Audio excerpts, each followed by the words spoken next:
পিতা ও পুত্রের বয়সের অনুপাত 7:2 এবং 5 বছর পর তাদের বয়সের অনুপাত 8:3 হবে। তাদের বর্তমান বয়স কত? 5 বছর পর হবে 8:3। তাহলে আমরা যদি পিতা ও পুত্রের বয়সের অনুপাত ধরি,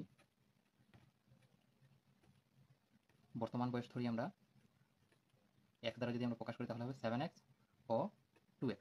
ঠিক আছে, তাহলে এখন যদি আমরা এটাকে প্রশ্ন মতো যদি আমরা সাজাই শর্তানুসারে, তাহলে আমরা কিভাবে সাজাতে পারি যে 5 বছর পর, হ্যাঁ, তাহলে 7x বর্তমান বছর 7, তার সাথে 5 বছর বাড়বে। ঠিক, যেহেতু অনুপাত অর্থ হচ্ছে ভাগ, সেহেতু আবার 2x এর সাথে 5 বছর বাড়লে এটা হয়ে যাবে 5 বছর পর, এবং 5 বছর পর তাদের অনুপাতটা কত হবে? 8:3, অর্থাৎ 3/8, 8/3। ঠিক আছে, এখন যদি আমরা এটা গুণন করে নিই, 3 সাথে 21x প্লাস 3 5 15, আর এদিকে 8 2 16x প্লাস 5 8 40। তাহলে আমরা যদি এখন এক্সটা এক পাশে করি, তাহলে এখানে আছে 21x মাইনাস 16x, আর এদিকে 40, 15টা প্লাস আছে, এদিকে আনলে বিয়োগ হয়ে যাবে। তাহলে 21 থেকে 16 গেলে কত থাকবে?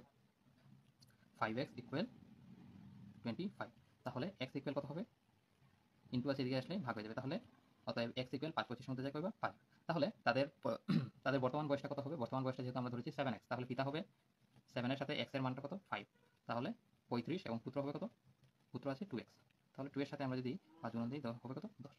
এর অর্থ এখানে সঠিক আনসারটা হচ্ছে খ নম্বর, 35 এবং 10। ধন্যবাদ সবাইকে।